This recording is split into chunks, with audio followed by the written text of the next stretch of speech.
అక్కడ రీచ్ అయిపోయి ఇంగ్రెస్ కంట్రోల్లో వెళ్ళి ఇవన్నీ. Sir ingress controller, ingress resource ఇవన్నీ అన్నారు, మళ్ళీ వాటికి కూడా యామిల్ ఫైల్ రాయాలా? ఎస్ ఎస్, మళ్ళీ వాటికి కూడా యామిల్ స్క్రిప్ట్ మనం రాయాల్సి వస్తుంది. యామిల్ స్క్రిప్టే అంటే అంతే. సింపుల్గా చెప్పాలంటే ఆ traffic can be routed to a particular application, particular website. ఇది యాక్చువల్గా అంటే ఇంగ్రెస్ కంట్రోల్ అనేది లేకపోతే ఇదంతా జరగదా? జరగదు.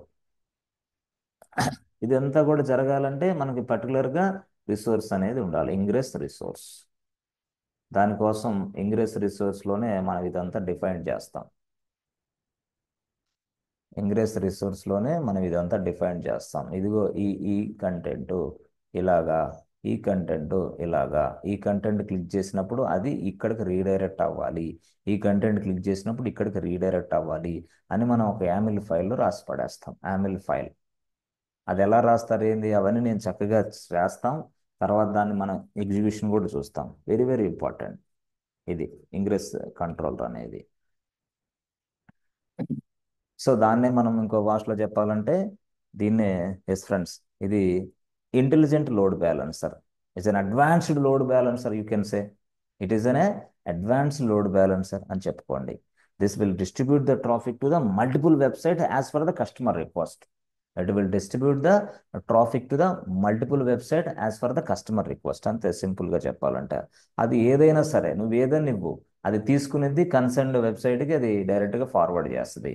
అది నువ్వు ఏదైనా సరే, ఏది ఇచ్చినా సరే, based on the customer request it will display the corresponding page. అంతే సింపుల్గా చెప్పాలంటే.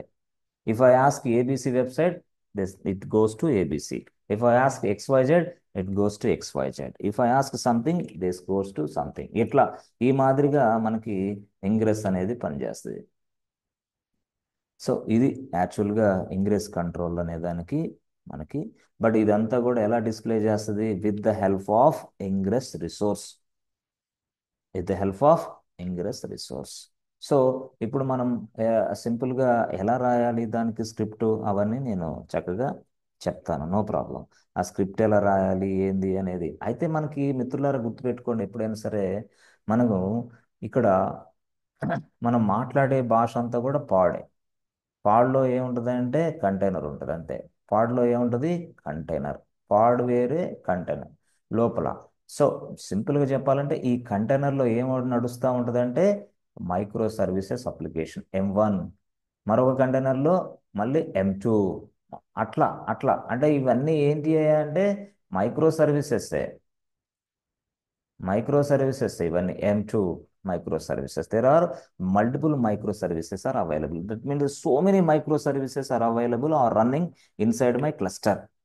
Inside a cluster, we have a pods, we have a containers, we have a micro services. Inside a containers, we have a nodes, multiple worker nodes, multiple pods, multiple containers, multiple micro services. ఇది story.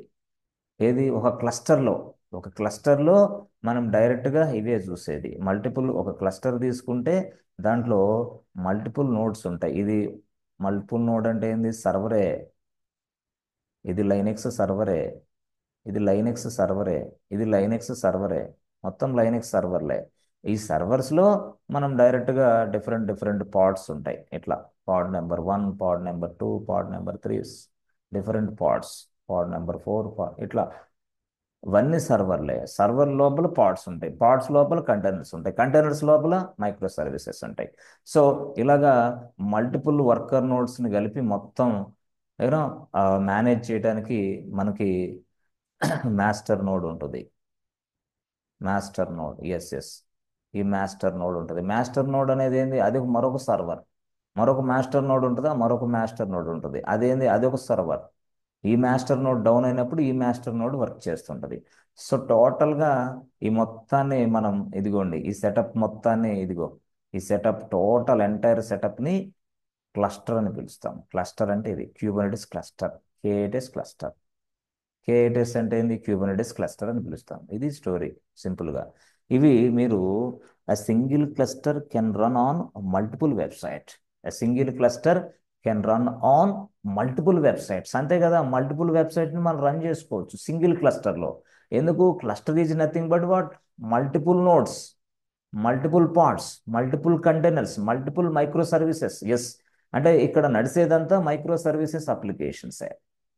అందుకోసం మీరు ఎప్పుడైనా సరే ఎవరన్నా అడిగితే, yes boss, in a single cluster we can run multiple websites because each each cluster is having their own worker nodes, each worker node is having their own parts, each pod is having their own container. ఇది యాక్చువల్గా భాష. అంటే మనం మాట్లాడే భాష ఇలా ఉండాలి. ప్రతిదీ కూడా మీరు చూస్తున్న ఇప్పుడు ఇవన్నీ కూడా మైక్రో సర్వీసెసే. క్యూబర్నెటిస్తో మీరు వర్క్ చేస్తున్నారంటే మైక్రో సర్వీసెసే. ఏం లేదు, ఈ పిక్చర్ మీ మీ మీ మీ హ్యాండ్లో ఉండాలి. ఈ పిక్చర్ మీ హ్యాండ్లో ఉంటే ఈజీగా మనం సెట్ చేసుకోవచ్చు, డెడ్ ఈజీగా. సో ఓల్డెన్ డేస్లో మనకి one website for one one load balancer, second website for second load balance, third website for third load balance, ఈ మాదిరిగా ఉండేది. So instead of using multiple load balancer we use only single load balancer, that is ingress. It can handle multiple load balancer capabilities, multiple web pages, it can handle multiple web pages. ఈ ఈ ఈ మాదిరిగా మనం చెప్పాలి, ఎవరు అడిగినా సరే మనం చెప్పాలి, అంతే కదా. సో మీరు అదే చెప్పండి, inside we have a multiple micro services, multiple websites అనే చెప్పాలి, అంతే సింపుల్గా. ఇది అసలు స్టోరీ. అయితే దీనికి మరి ఎట్లా చేస్తారు ఏం సార్ అంటే, ఒక యామెల్ స్క్రిప్ట్ కూడా మనం రాయొచ్చు. యామెల్ స్క్రిప్ట్ కూడా మనం రాయొచ్చు. అంటే ఎట్లా రాస్తారు ఏంటి? ఏం లేదు మిత్రమా, మనం ఇదిగోండి, ఇంకా ఏపీఐ వర్షన్ అది కామనే. ఏపీఐ వర్షన్ రాస్తాం, ఓకే అయిపోయింది. ఆ తర్వాత ఏపీఐ వర్షన్ తర్వాత ఇప్పుడు what kind of resource you are going to create. నువ్వు ఎలాంటి రిసోర్సెస్ని క్రియేట్ చేయబోతున్నావు? అది పార్ట్స్ కాదు, డిప్లాయ్మెంట్ కాదు, సర్వీస్ కాదు. ఆ, అర్థమైందా? అది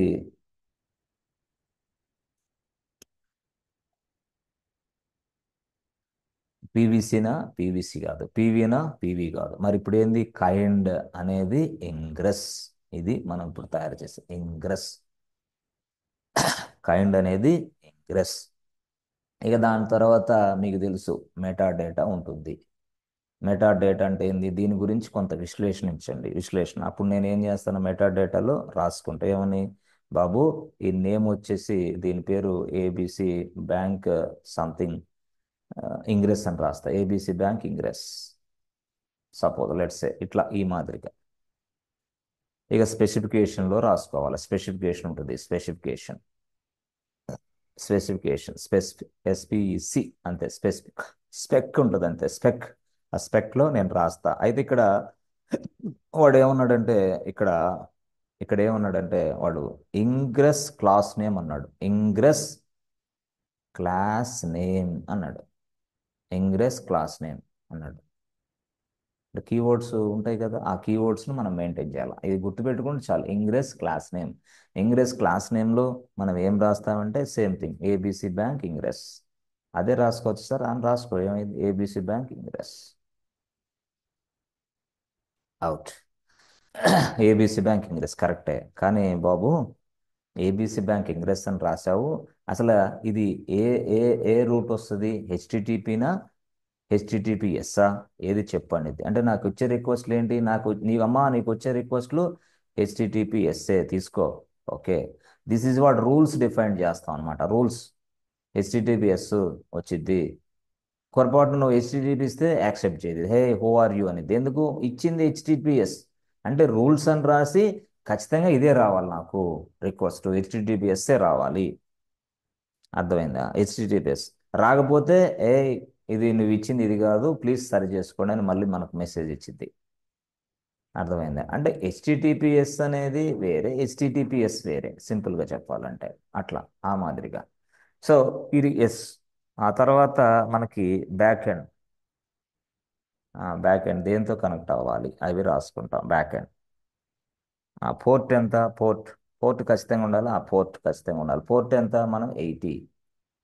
ఏం సార్ 80 అంటే మనం పోర్ట్ హెచ్టిటిపి ఇచ్చినప్పుడు 443. హెచ్టిటిపి అయితే 80, హెచ్టిటిపిఎస్ అయితే 43. ఇట్లా ఈ మాదిరిగా మనం పోర్ట్స్ ఇస్తూ ఉండాలి మన ఇష్టం, అక్కడ వచ్చే రిక్వెస్ట్లను బట్టి. అంతే. అయితే మీరు గుర్తుపెట్టుకోండి ఇక్కడ మనకి సింపుల్గా ఇది యాక్చువల్గా ఈ మాదిరిగా ఒక స్క్రిప్ట్ రెడీ చేసుకొని దాన్ని ఎగ్జిక్యూషన్ చేసుకొడితే చాలు, డైరెక్ట్గా సెట్ అయిపోతాయి సింపుల్గా. ఇది ఈ మాదిరిగా స్క్రిప్ట్ అంటే ఇది అసలు మీకు చాలా వరకు ఎక్స్పోజర్ ఉండాలి.